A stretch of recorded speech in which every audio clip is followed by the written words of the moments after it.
අයිබෝන් යාළුවනේ අද ඉතින් වීඩියෝ එකක් ගෙනාවේ මං කොහමද මගේ සල්ලි මටත් හොරා මාසෙ අන්තිමට එකතු කරගෙන පොඩි ගේමක් ගහගන්න කියලා. ඉතින් මේ මම හැමදාම යන එන බස් එකේ යන එන අතරතුරේ බස් වල ඉතින් ටිකට් වලින් ඉතුරු වෙන සල්ලි, එතකොට කෑම බීම කාලා බීලා ඒ වගේ ඉතුරු වෙන සල්ලි වගේ පුංචි පුංචි රුපියල් 20 50 වගේ ගණන් තමයි මේ මම එකතු කරගන්න වෙනම් පර්ස් එකේ.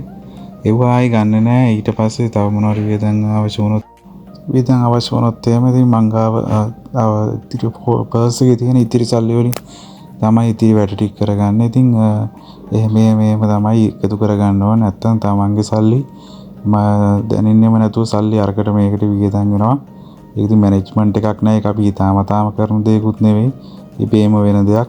කෑම බීම කන්න ගියත් ඒක සාමාන්‍ය දෙයක්. එදිනෙදා බස් එකේ යන එන අයට වුණත් වැඩට යන අය වුණත් තෙල් ගහන වාහනේට තෙල් ගහනවා නම් එහෙම වුණත් ඒ වගේ දේවල් සිද්ධ වෙනවා. ඉතින් මම පුරුද්දක් වශයෙන් මම මේක සෑහෙන කාලයක් තිස්සේ කරගෙන යනවා. මේ මාසේ දැන් සති 3ක් විතර මම එකතු කරපුවා. තාම මේ මාසේ තව සතියක් විතර තියෙනවා. මම කොහොමද මාසයක්ම එකතු කරනවා අනිවාර්යයෙන්ම. මාසයක්ම එකතු කරලා තමයි කොහොමද රුපියල් 5000කට ආසන්න ගාන සමහර දවස්වල 5000කටත් වැඩි ඒ වගේ එකතු කරගන්න. ඉතින් මං මාසෙට අවශ්‍ය ඇඳුමක් ගන්නවා, සපත් දෙක කැඩලා තිබ්බොත් ඒ වගේ. එහෙම නැත්නම් වාහනේ මොනවාරි කැඩලා තිබ්බොත් ඒක හදා ගන්නවා. එහෙමත් නැත්නම් අවශ්‍ය මාස අන්තිමට මගේ මොනවාරිම අවශ්‍යතාවයක් තියෙන. ඒකට මම මේක පාවිච්චි කරගන්නවා. ඉතුරුක් වශයෙන් උනත් කරගන්න පුළුවන් ඔයාලට කැමති විදිහට.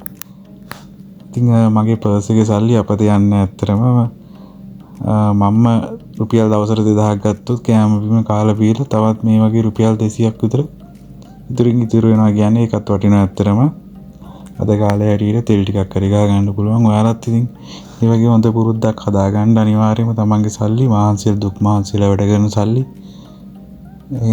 අනිවාර්යයෙන්ම ඉතින් එහෙම දෙයක් කරන්න ඕනේ. ජීවිතේ සාර්ථක කරගන්න පුද්ගලෙක් විදිහට අනිවාර්යයෙන්ම මුදල් කියන එක එකතු කරන්න ඕනේ. ඉතින් ඇත්තටම මම කාලයක් තිස්සේ මේ වැඩේ කරනවා. මම සෑහෙන වැඩ කොටසක් කරගන්න ඇත්තටම මාසේ අන්තිමට මේක අද ඊයේ මම ගොඩ කාලයක් තිස්සේ කරන නිසා ඉතින් මම දන්නා මේකේ ප්‍රතිඵල ඇත්තටම මාරම වටිනවා. මුළු මාසෙම මුළු පඩියම වියදම් වුණත් ආම්බ කරන එක මුළු මාසෙම අවසානයේ මේක තියනවා කියලා දැනෙද්දි හිතට ඒකත් වෙනම සතුටක් තියෙනවා. ඉතින් ගොඩක් දේවල් කරගන්න පුළුවන්. මම මේ වගේ ෆිනෑන්ස් පවා ගෙවලා තියෙනවා මගේ වාහනේ. අවසානයේ මුදල් අවශ්‍යතාවය වැඩිපුර ෆිනෑන්ස් වලට පවා දාලා තියෙනවා. ඉතින් රන් භාණ්ඩයක් වුණත් බේර ගන්න පුළුවන් මේ වගේ දේවල් කරලා. නැත්තම් අවුරුද්දට පොලි වෙනම ගෙවන්න ඕනේ. මේ වගේ දේවල් ඉතින් තමන්ගේ ඇඳුම පැළඳුමක් ගන්න වගේ ඒ වගේ දෙයකට පාවිච්චි කරන්න පුළුවන්. තමන්ගේ දරුවෙක් ඉන්නවා, දරුවෙක්ට පොට්ටි කරන් දෙන්න ඒ වගේ.